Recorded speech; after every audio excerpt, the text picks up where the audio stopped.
In this video, we show you how to reduce the freewheel sound of your Artec wheels. Remove the rear wheel from your bike by untightening the through axle. Remove the end cap from the drive side. This can be done by pulling the body, including the cassette, from the hub.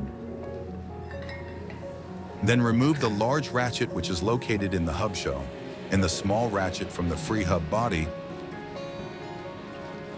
Place the large and small ratchet on a clean cloth and remove any old grease and dirt using a dry cloth.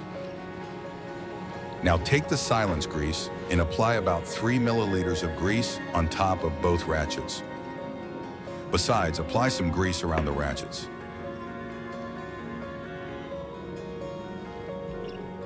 Next, first take the large ratchet and put it on the axle. Assemble the small ratchet into the free hub body. The face teeth of the ratchet should face outwards.